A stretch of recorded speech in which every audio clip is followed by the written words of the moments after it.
Hello, my name is Jonathan Wagner with ChooseToBeHealthy.com. We're an online health food store, and we're making a few videos. And our first video is with Mr. Chris Barr, who I've known for probably about 7, 8 years now. Well, more like 10, actually. More than 10. I first met you through my father, Chuck Wagner, who actually started this online health food store back in, I think, 97. And I first met Mr. Barr here, actually I think it was in Las Vegas or Anaheim, California at a supplement show. And I'll never forget walking out onto these supplements, and it's a big, big, big, huge show. And you said to me, "Look around, Jonathan," and it's big.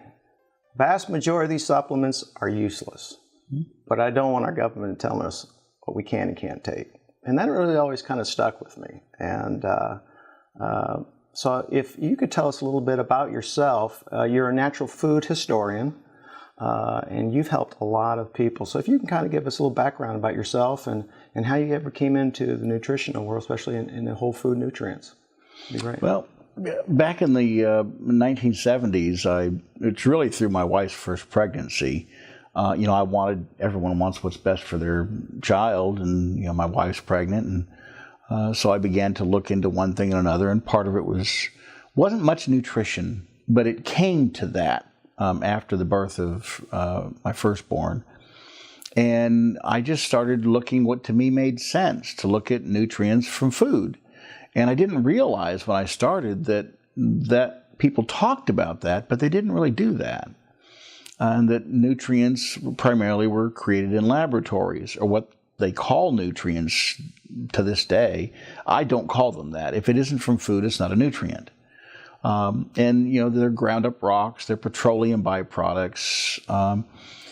So coal tar, I think you like to. Coal tar byproducts are also used to create B vitamins. A cigarette warning label one of the warning labels says contains coal tar. It's bad for your health. And they make vitamins out of that. They synthesize them artificially. Well, they aren't the same as they're found in food.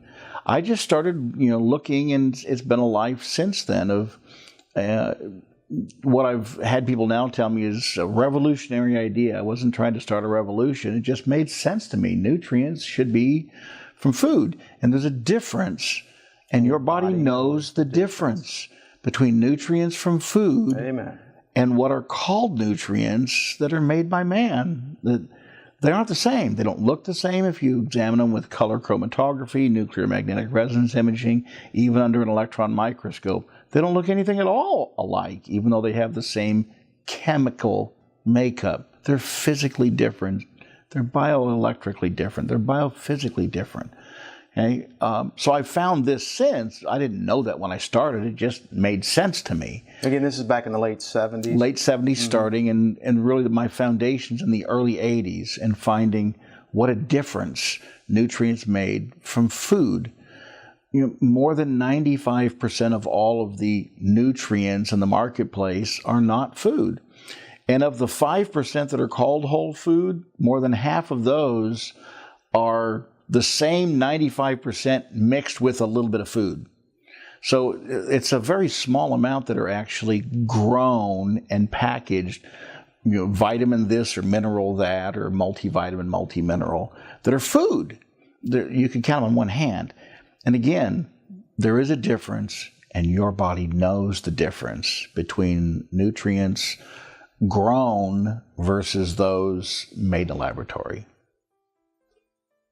Great. Well, so really since 1979, and tell us a little bit more, if you would, about how you came across, whether just quickly about selenium, chromium, silica, which we're going to talk about. That's almost happenstance. You could call it divine providence, perhaps. But we're working with some companies that were specializing in selenium, and they had chromium also in a food form, and seeing the difference that made.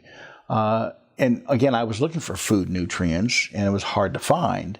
And then just expanded from there, that all nutrients should be food, and seeing what a difference there was. And about the last 3 nutrients identified as essential agreed by science are selenium, chromium, and silicon. and to find that they're the most removed from the foods most Americans most commonly consume. So I started from there and branched out so that if a nutrient isn't from food, I don't work with it. I almost routinely see what others call miracles. And that's just because the nutrients I work with are food, and the vast majority of everybody else are not using any food or just a little bit. Okay. Well, Chris, I appreciate that. And we'll get on to our talking about the chromium. All right, great. Thank you. Welcome. Thank you.